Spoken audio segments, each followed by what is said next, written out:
Денеска сме овде во Кочани, разговаравме со земјоделците, со оризопроизводителите.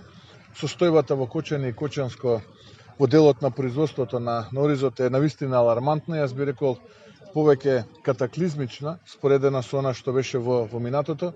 Луѓето се навистина резигнирани, разочарани од реалноста, од условите, од она што денеска како оризопроизводители мораат да го истрпат и со сите оние проблеми со кои што се соочуваат, изневерените очекувања, злоупотребата на нивната доверба за време на изборните циклуси во минатото, посебно за време на предвремените парламентарни избори во 2016-та, потоа за време на локалните избори во 2017-та, кога се ветувани многу работи за оризопроизводителите, во суштина до ден денеска ништо не е исполнето. Тука ги потенцираа проблемите околу загарантираната цена, која што е за 30% помала од онаа која што во тоа време била ветувана од страна на Зоран Заев само за глас, а потоа за пусти пари и пусти привилегии како премиер на државата.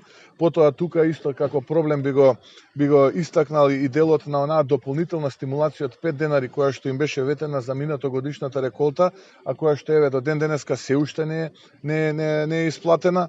Потоа проблемите со системот за наводнување, кои што како сега што биле изразени, никогаш во минатото не биле изразени, семенскиот материјал, пестицидите, практично една траулна катаклизмична ситуација имаме денеска помеѓу оризопроизводителите овдека во Кочани и Кочанско. ВМРО ДПМН апсолутно слушна од граѓаните, научи од граѓаните. Тоа е дел од акцијата на ВМРО ДПМН во периодот кој што следи.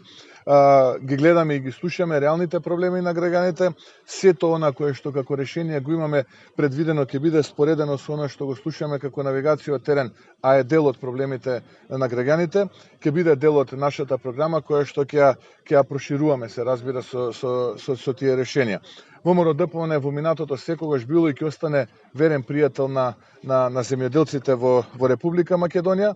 Предвидуваме навистина одлични проекти, предвидуваме навистина одлична понуда во нашата предизборна програма, да почекаме времето да помине, да конечно се охрабрат од владата, да се охрабри Зоран Заев, да се соочи со овие луѓе кои што ги лажеше во 2016 и 2017 година, да распише предвремени парламентарни избори, па да дознае дали блескаме или ќе го блесне него еден огромен пораст на следните предвремени парламентарни избори.